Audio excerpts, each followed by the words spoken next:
Many of us are under surveillance at this very moment. No warrants are needed and no laws are broken. The most obvious culprit is all the cameras, and America has as many surveillance cameras per person as communist China. Police departments from New York to LA are combining these cameras with facial recognition technology to track everyone.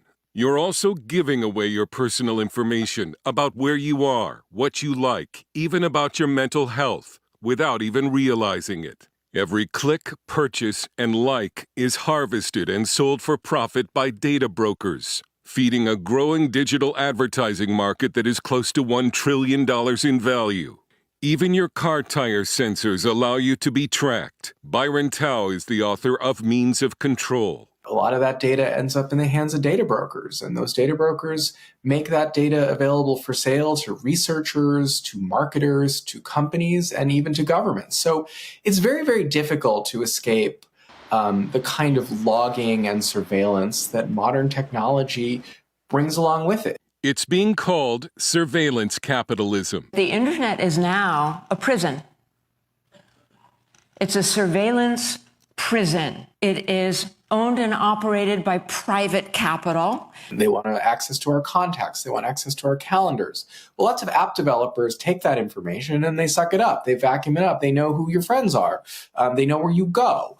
So that kind of information is available for sale. Your data is also being sold to the police and the federal government. A product called Fog Reveal allows police to create what are called patterns of life on a person and to possibly track them without a warrant. The government is also continuing to use a backdoor in the Foreign Intelligence Surveillance Act, or FISA, to spy on Americans, which is supposed to be illegal. But what really bothers Dave Moss, the Director of Investigations at the Electronic Frontier Foundation, are all the license plate readers used by police. This is one of the most pernicious and offensive technologies in the United States. It is misrepresented to the public in such a way that people think it's doing one thing when it's actually doing another. So for your audience, license plate readers are cameras that take a picture of your car and digitize the license plate as well as other elements to it, your bumper sticker, the color, make, model, year, whether you have damage to your vehicle, and uploads that to a central database along with where your car was seen and when.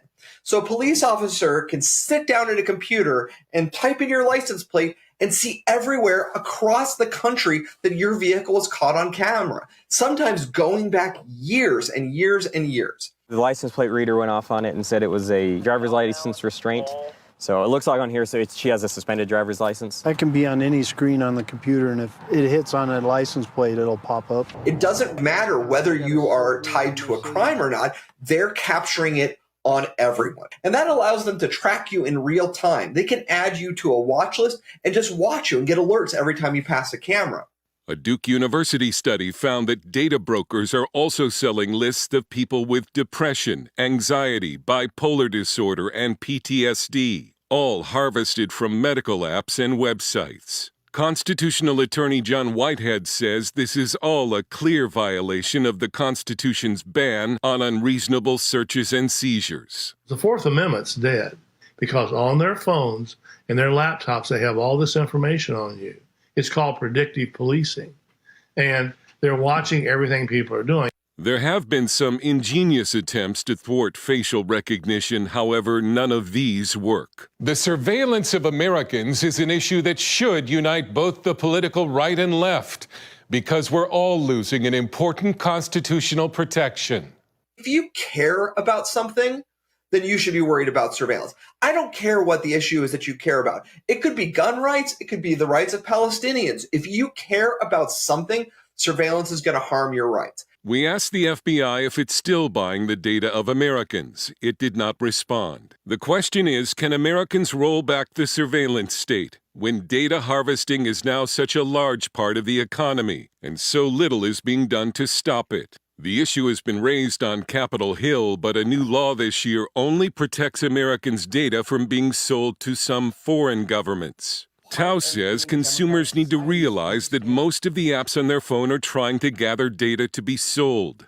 Beware of granting apps location permissions. Use only encrypted messaging services and search engines that promise not to track you. You can also delete your phone's advertising ID, which can be used to track your habits.